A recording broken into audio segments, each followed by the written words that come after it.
an artist whom I respect very much. Bata pa ako, Diyosa na siya. One of the most passionate lady I have ever met. She does not want to disappoint and she encourages us to do the same. Sa bawat pagtaas ng kurtina at pagbukas ng mga ilaw ay nagsisimula ang naiibang mahika, dulot ng sining ng isang estrella na nagbibigay liwanag sa bawat entabladong kanyang tinutungtungan. Ang kanyang malawak na imahinasyon at malinaw na bisyon tungo sa mga malikhaing layunin sa ibabaw ng kanyang angking kakanyahang nilinang sa disiplina, ibayong talino at karanasan ay ang mga bumubuo sa matibay na pundasyon ng kanyang dakilang sining na patuloy at walang sawang ibinabahagi sa buong mundo sa loob ng napakaraming taon.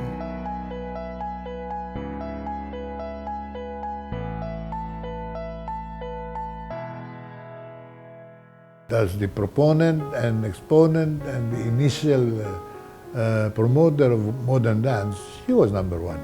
Isa siyang tunay na original na artista sa sayaw. Some of the things that she taught us molded myself anyway as a professional dance artist. I said, one day, I'm going to step on that stage, I'm going to dance on that stage because nakita ko siya.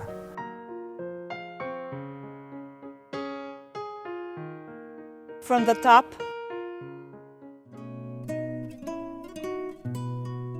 ito ang inspirasyon na isa sa mga Filipinong alagad ng kultura. Ito ang buhay ng dakilang pambansang alagad ng sining, Alice Reyes.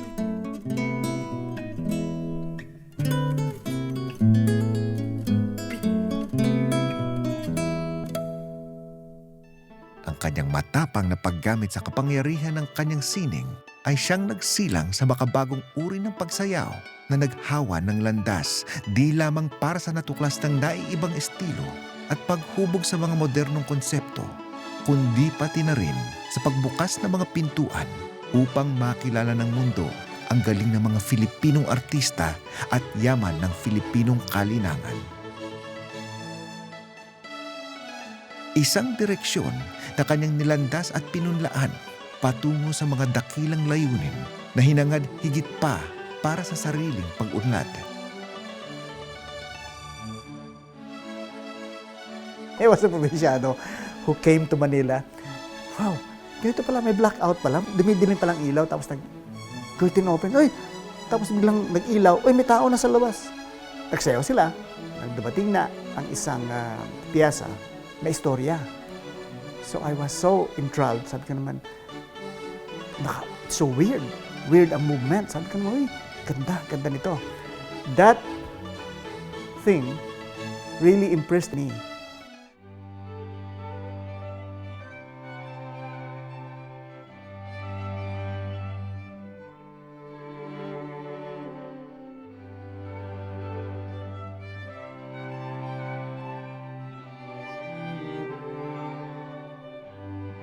good morning.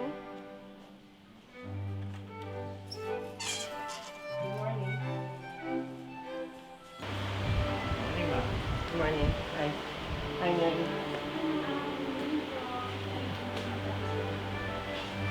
Hi, Lloyd. Okay, we're gonna serve bacon and eggs and danggit.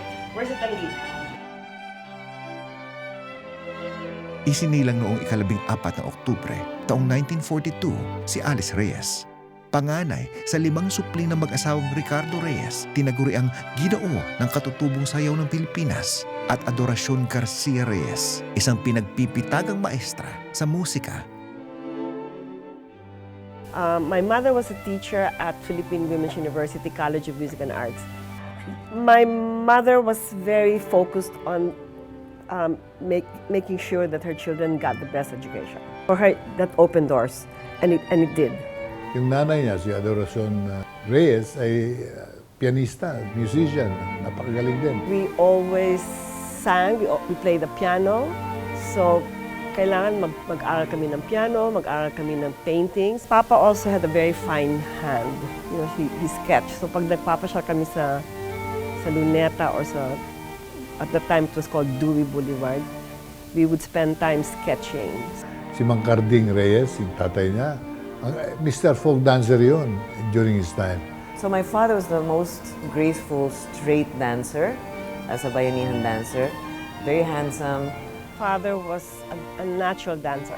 I mean, he worked in the bank, but his first love was music and dance. It's A, B, C, D, E. So Alice is A, being the eldest, and then there is Beatrice, there's Cecilia, and then I'm Denisa and Edna, and a brother in between. So Alice was really the big ate, big sister. So she was very bossy. We looked up to her. She's a very determined young teenager, I remember, when she was heading the whole brood. She was a leader. My life as growing up was really between school and work and dance. So from childhood, sumasayaw ako. So it wasn't as much fun for me on a Saturday. If it was a choice to go out with friends or to dance, I would have to dance. She was the A+ student. She was the summa cum laude daughter. She was perfect in my mother's eye. You know, she's the oldest. So when we were going to Bulacan, my father's family, the whole clan there, and Alice would be like an 11-year-old, 12-year-old, she already performed for the whole clan. And all my titos and my titas, magtatapon sila ng coins. She got all the money for Christmas. And then all my cousins would get the coins. So I was very popular because they loved this whole thing of getting coins because I danced. And she was wonderful, she was charming. My family is a musical family. And marami sa pamilya niya nagpatuloy at nagkaroon din ng ganong klaseng direction sa ating kultura. And si Alice was, of course, number one. I always danced. When she was little, she trained under Rosalia Merino Santos in classical ballet. Kasama ng kanyang ama, pumasok si Alice Reyes sa Bayanihan Philippine National Dance Company kung saan siya'y lumibot kasama ang grupo sa iba't ibang bahagi ng bansa upang magtanghal. Ang tambalang nilang mag-ama ay tunay na tinangkilik ng mga manonood habang ang kanyang talento sa pagsayaw ay tuluyang nahubog ng karanasan. Di naglaon, kinilala at hinangaan ang husay ni Alice Reyes bilang mananayaw.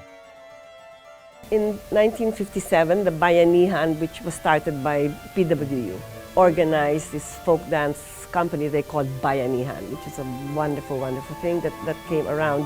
And my father and I, because we had been dancing together as father and daughter, we had been invited to join the Bayanihan. Alice was 16, I think, so they did a lot of the duets in Bayanihan. They were well known in Bayanihan as a father-daughter team. Doon kami nagkasama ni Alice, doon kami nagkakilala. And talagang magaling na dancer si Alice, no doubt about it. Pero si Alice was of a different mold, different level.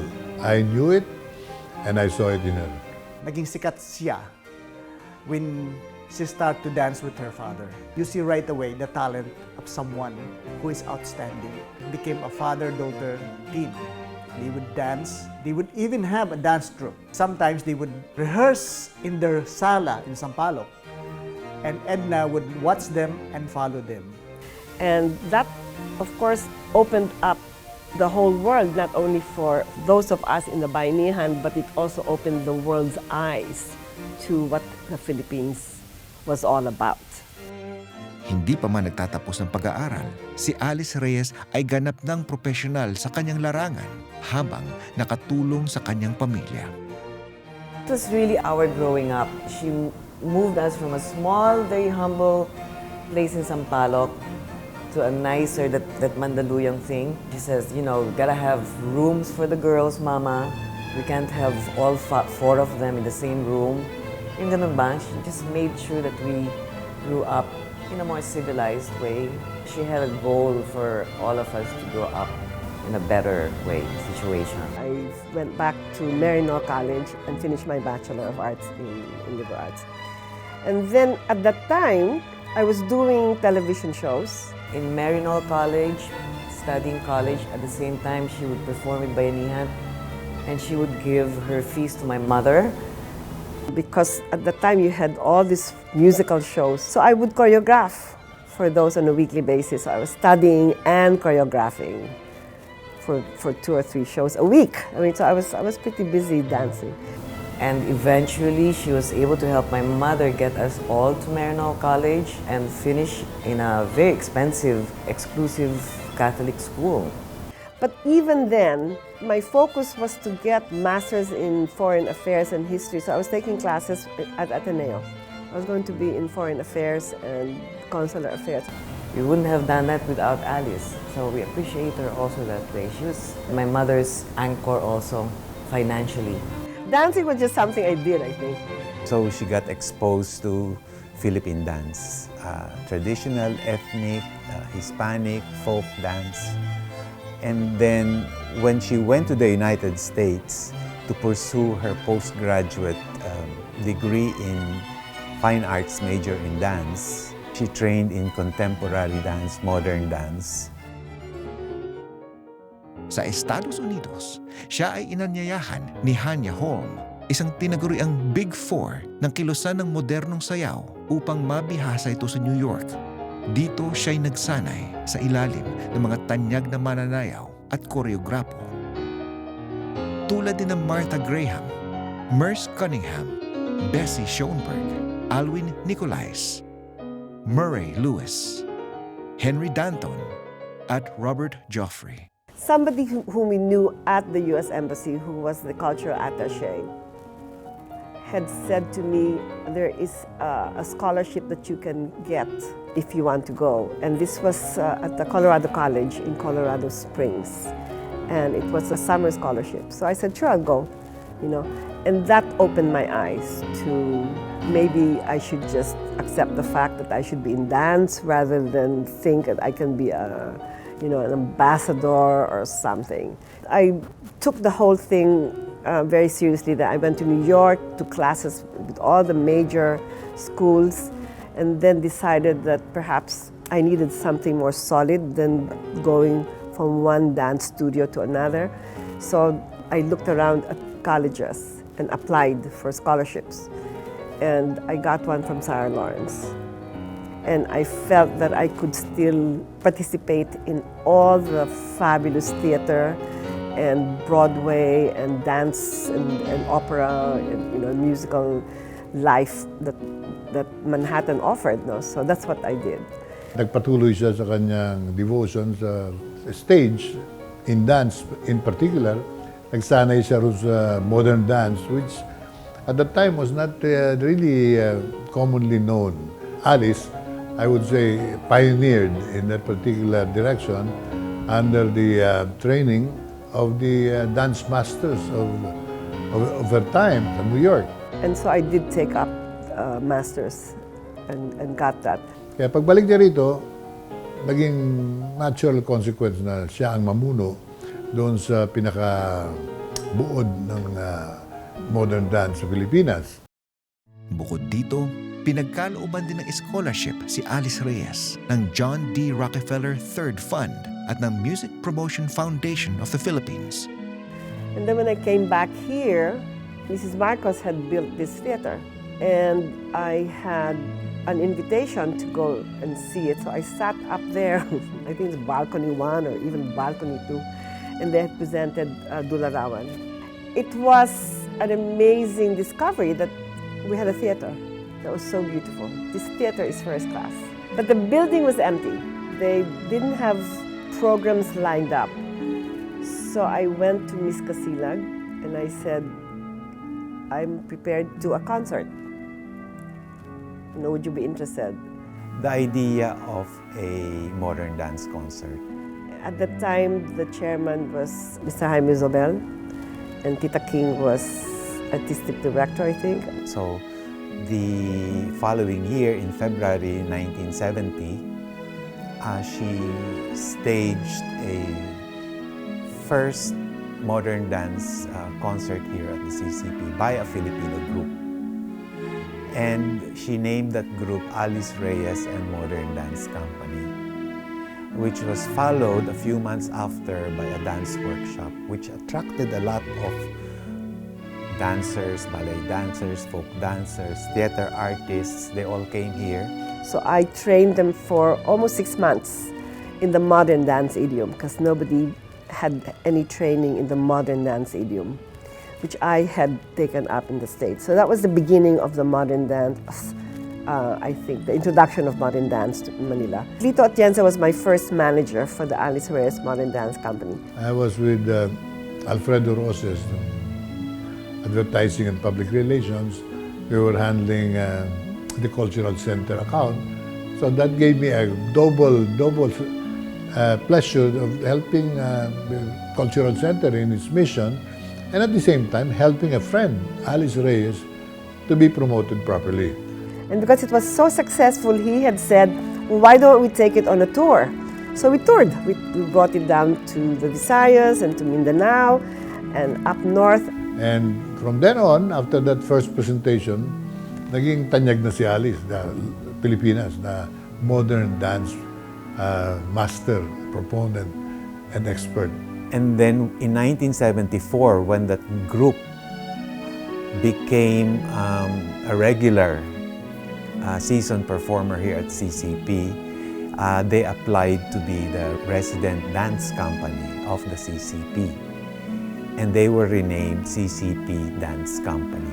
It was renamed Ballet Philippines in 1980 as it is now. So that was the beginning of the whole dance development for me here in this theater. Mula noon hanggang sa kasalukuyan, ang tanyag at ehemplong grupo ng Ballet Philippines ay naging bukal sa mga klasikong pagtatanghal na pumukaw sa damdamin at tumatak sa alaala ng mga manonood sa loob at labas ng bansa. I did Amada, which was my thesis at Sarah Lawrence for my master's. And Amada was based on Nick Joaquin's Summer Solstice. And it's a beautifully done, very dramatic, yet very energetic 18-minute choreography about the Tagtarin ritual and male dominance, feminism. Yung si Don Rafael, napadpad sa ritual ng mga babae. Ang lakas ng ritual ng mga babae. Tapos yung Tatarin, the leader, type ng mga babae ang Amada kasi ano yan ang power ng babae over men. So many messages in that piece, but beautifully and powerfully expressed through the choreography. Kinrap mo kasi yung choreography to the soul of this person, to the personality of that given title. Amada is crafted to the person of Alice Reyes. And she dances, and oh my God, she was sexy. A sexy woman. Sabi ko, my God, who is this? Sexy. Of course, I know, it's Alice Reyes. Ang haba ng buhok, sexy, tapos ang haba ng ganda ng paa, high extension, sabi ko naman, That was the first piece that I think opened the eyes of the audiences who came and saw that modern dance genre was a very good vehicle to use for developing our Filipino stories, Filipino music, and Filipino collaborative theater arts. It was Russia. This was a choreography of Cora Inigo for Ballet Philippines. It's based on Amelia La Peña Bonifacio's Ang Paglalakbay ni Sisa with Alice Reyes as Sisa. And I played Basilio. The other one was Crispin. And the two of us were lifting her. Parang nakadapang ganun siya. And we were lifting her here at saka sa legs. Then her shoulder gave in. Yung joint dito lumabas, yung buto. And then ibinalik namin sa socket and she continued dancing despite the pain. Yun ang pride. 29 standing ovation, would you believe? Yun ang pinakamahabang standing ovation na natikman namin sa Vilnius, Russia. when they appreciated our dances, the Philippine dances in that given concert.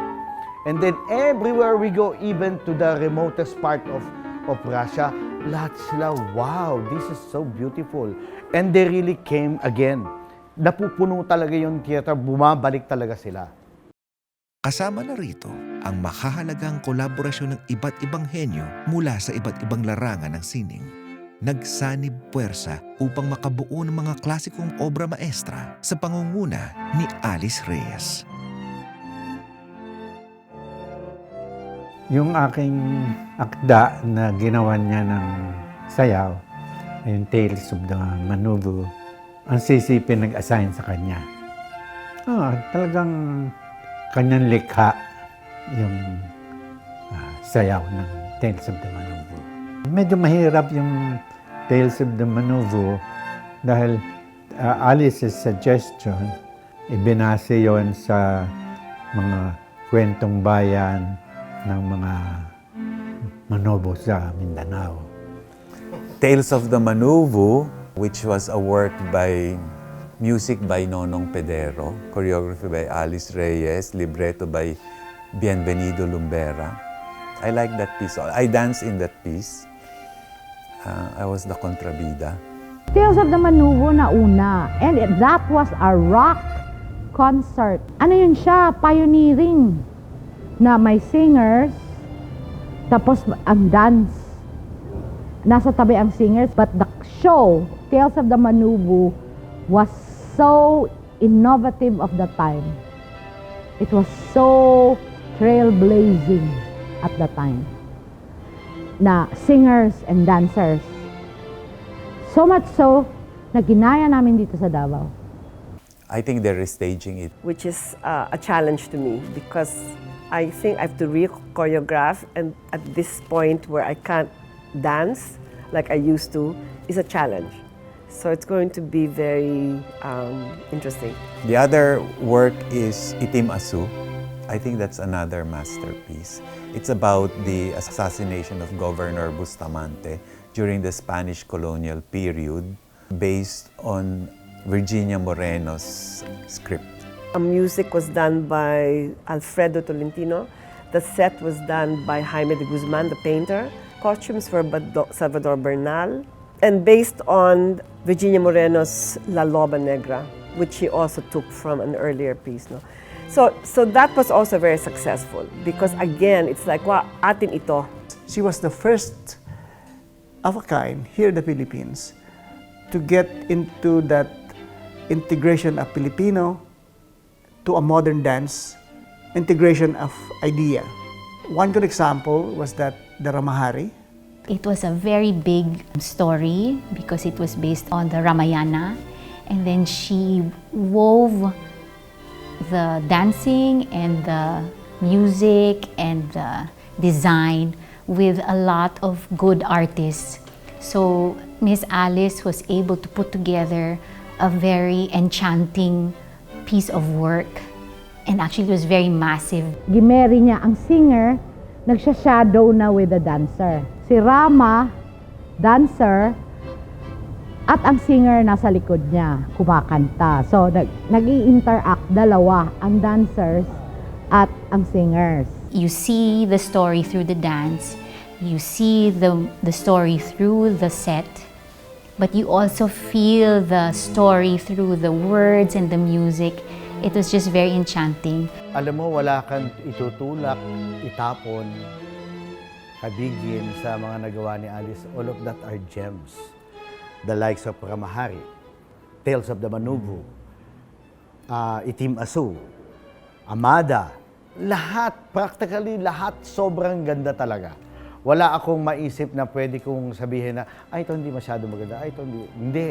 Everything that Alice touches becomes an art. So I encouraged a lot of new choreographies done by different Filipinos to commission Filipino works, musical works that the Culture Center had sponsored. So that was also very, very helpful. Siya na rin pinagmulan ng maraming makuhusay na mananayaw, koreograpo, guro at pinuno ng iba't ibang grupo sa sayaw na nabuo dahil sa paghikayat at inspirasyong ibinabahagi ng ina ng modernong sayaw ng bansa. Para akong pumasok sa ng karayom. Testing niya muna. Pina-choreograph muna ako ng maliit na pyesa sa school. Pero naramdaman kong binabantayan niya yung aking works. Na hindi yung, basta pwede ka na, main theater ka na. Tagal ko makaabot sa main theater. She helped clarify a lot of things in the process of choreography. But mostly, I really felt that may cross-check siya ba bago niya paanuhin ang choreographer. 3 lead role agad, hindi pa ako nakakasign ng contract. I mean, those things, experience-wise, I know that she saw something in a person. One good example is me. Ang talent, she sees right away into that kind of inner may malalim siyang pagtingin eh. Malawak na ang kanyang kaalaman. Miss Alice is a little bit intimidating because she likes doing things very well, and that means she expects everybody to do their part. She was very, very strict with, especially because we were sisters, and she was then artistic director of Ballet Philippines. Of course, we had to excel a little bit more than the rest of the company members. Tawag sa kanya Mondragon. Strict siya. At kung ano sabihin niya, yun. Matapang siya. Pero isipin mo naman ang na-accomplish niya. Nobody soft-spoken can accomplish what she did. Professionalized dance in the Philippines. Creator of outstanding Filipino dance works. She's not mataray as in per se mataray. Whoever is handling something, merong din lalabas din ang temper. Actually, she's a soft person. Malambot ang kanyang puso. Mapagbigay. Anything that we go out, anything that we extra performances, there's always the share, something like that Alice would say, this is for you, and this one is for the company. She taught us professionalism, how we can 110% in anything that we endeavor. In dance, we had to be the best. Ang importante sa kanya yung dedication yung bunga ng production at yung galing ng mga performer. So discipline is number 1, and you can rely on Alice as far as that's concerned. She knew how to train people, and she knew how to make people appreciate her art. There's one incident na hindi pa uso social media nun, no? Walang text, walang cellphone, telepono lang. Buti kung makakuha ka pa ng landline. Mahirap kumuha ng landline. Since bagsak ang telepono, all of that, because it's signal number 3, we have to go. We would work at the basement.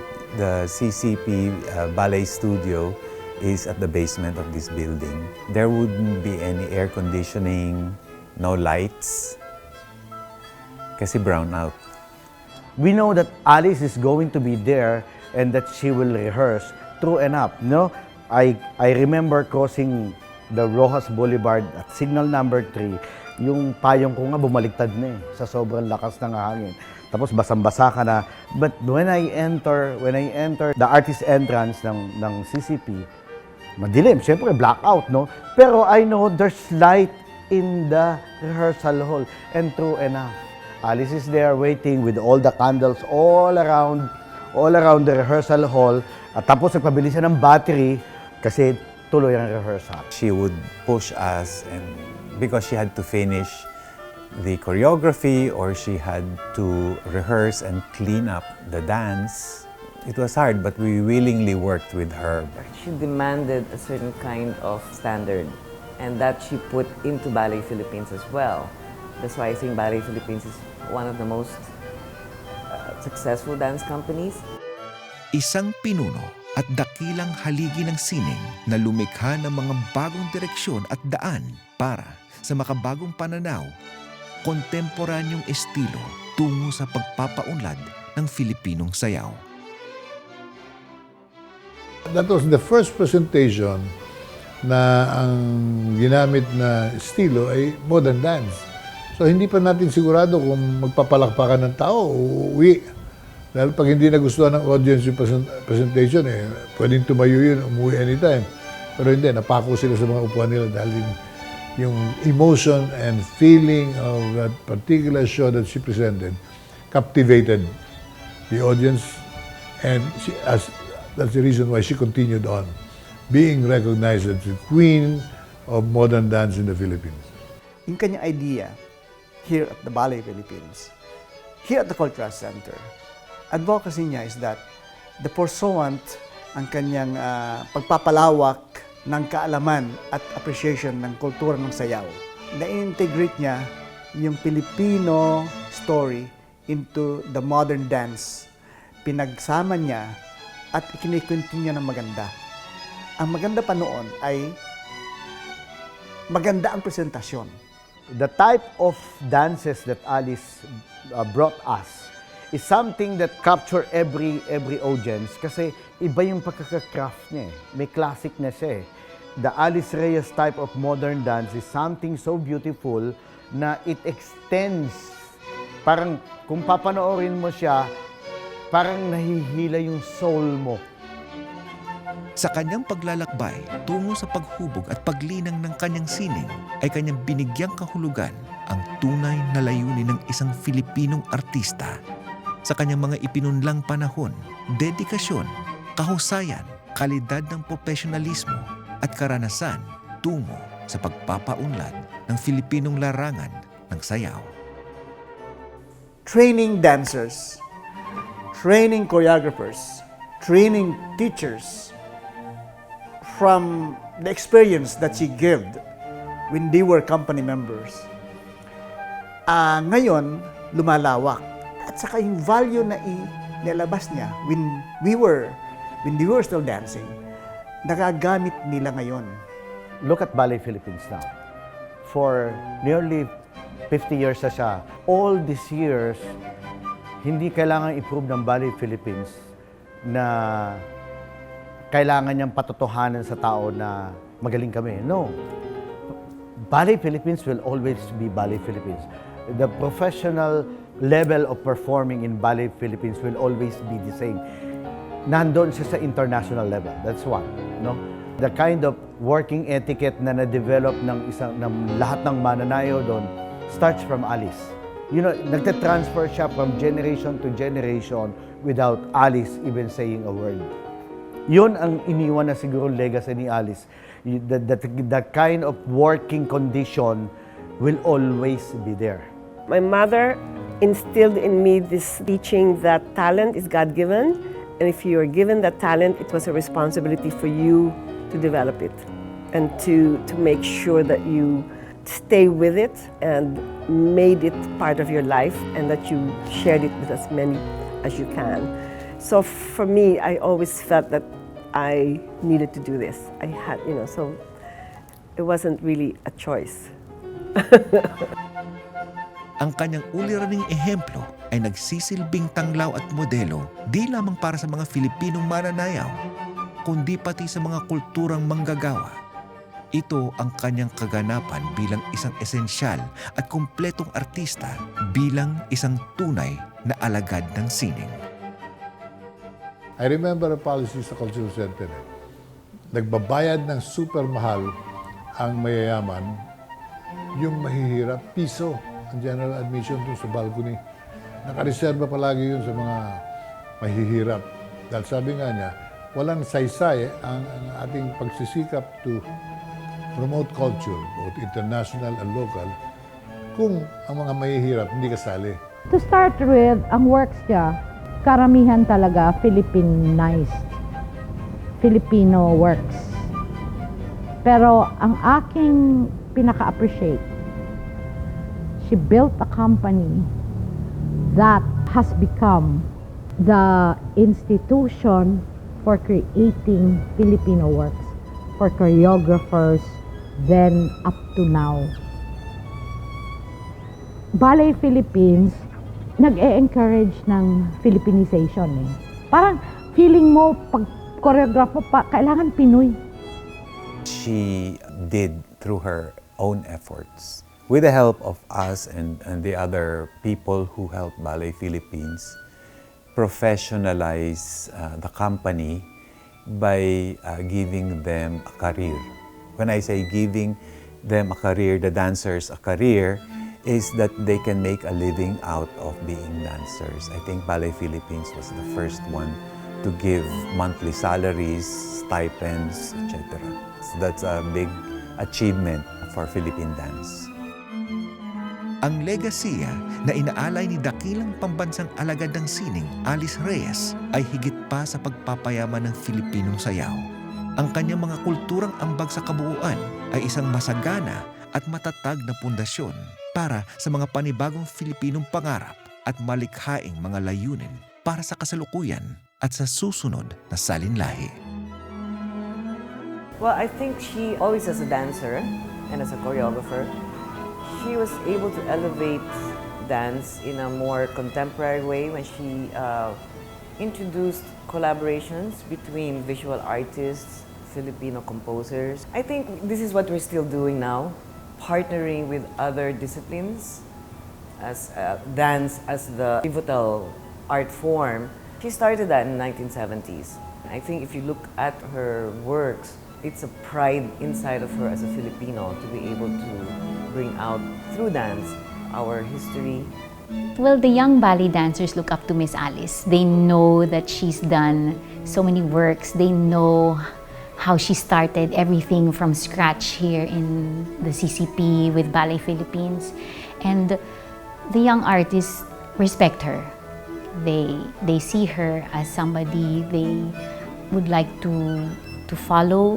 They would like to show that they know what she expects. So even if they are young, they want to be able to show her that they can carry on what she has started. When I became artistic director, sinundan ko lang yung pattern niya. Tapos naintindihan ko na bakit alas 2 hanggat alas 10 ang trabaho nila. Bakit kailangan matapos na ganyan? Binabantayan ko noon ang ginagawa ni Alice at ina-absorb. And I learned from her. Well, dance is very important because it develops the body. You know, so we all have the ability to move and to dance. As a country, as a culture, and as a nation, we are so musical anyway. So it's very important to develop that natural talent. But dance is also a terrific medium, as we can see with the success of pieces like Amada and Itimasu and Hurupakal and Encantado of Agnes Locsin and all these other major works. It's a fantastic way of developing our stories, our mythology, our beliefs, our attitudes. It should be part and parcel of the whole educational plan and the whole cultural development. Mananayaw, koreograpo, iskolar at guro, direktor, pinuno at ina, si Binibining Alice Reyes ay isa sa malikhaing bisyonaryo na nagpamalas ng naiibang talino, husay at higit sa lahat ng malalim na pag-unawa sa kahulugan at layunin ng isang alagad ng sining. Ina ng modernong sayaw ng Pilipinas, si pambansang alagad ng sining Alice Reyes ay isang buhay na patunay na ang kadakilaan ng isang artista ay nakasalalay di lamang sa kanyang galing, kundi pati sa ibayong pagsusumikap at disiplina, bukas na kamalayan sa pagpapayaman ng kaalaman, pagyakap sa mga bagong karanasan, matapang na saloobin at paninindigan, pagmamahal, pagpapahalaga sa sining at pagtupad sa tungkulin. I mean, this is in dance. I mean, it may be different for painting and for sculptures, but for me in dance, I do a tremendous amount of research. And then I want to emphasize to them the importance of the craftsmanship. I don't believe in, basta ito yung gusto ko. It has to be grounded in craftsmanship and the standards. Don't do it for your audience. You need to be true to yourself. All creative efforts are not guaranteed to be successful. We learn from our mistakes. We learn from our failures. So don't be afraid of that. Just go for it. Ang kanyang buhay ay isang ehemplo, di lamang para sa mga artistang Filipino, kundi para sa bawat Pilipino.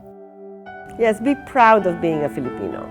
We are such a talented country, nation, and our mixture of the exposure of different cultures, the Western heritage from Spain and the Americas, the Asian influences, those all, I think, contribute to our being much more citizens of a wider world.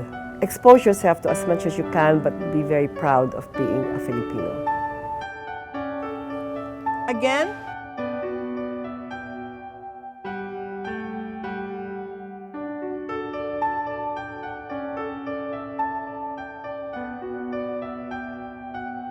Alice Reyes, ina ng modernong sayaw ng Pilipinas, pambansang alagad ng sining sa sayaw, sa gisag kultura ng Pilipinas.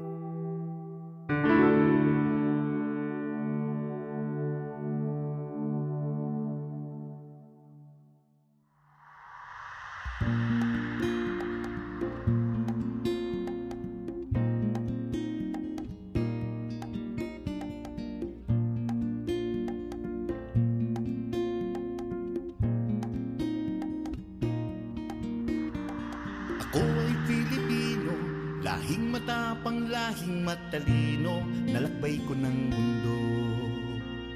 Walang unos o bagyo sa aking gugupo, lahi ng matatag.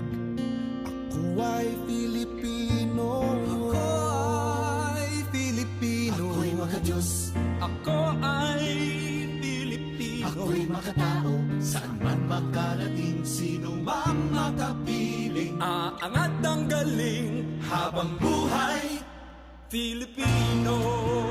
Pilipino.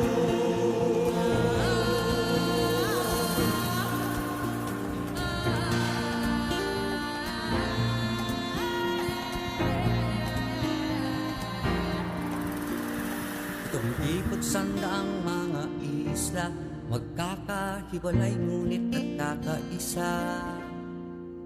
Tahanan ng aming lahi, mga pook na aming ninimiki.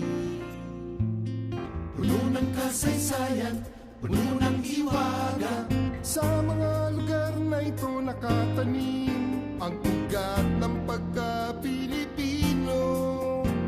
Ako ay Pilipino. Ako'y makadiyos. Ako ay Pilipino. Ako'y makatao, saan man makarating, sino mang makapiling. Aangat ang galing habang buhay, Pilipino. Pilipino.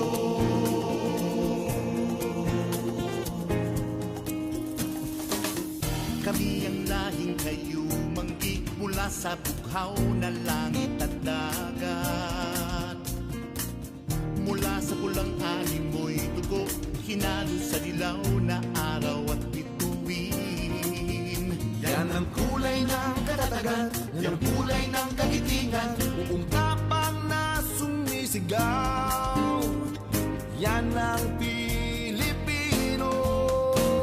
Ako ay Pilipino. Ako'y makadiyos. Ako ay Pilipino. Ako'y makatao, saan man makarating, sino mang makapiling. Aangat ang galing habang buhay, Pilipino.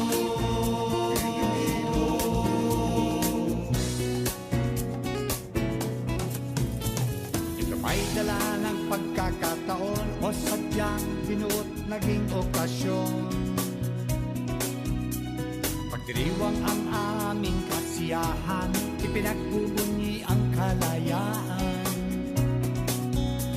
Pinupuri ang katapangan, kapanganakan, pag-iisang dibdib. Pagbabalik pa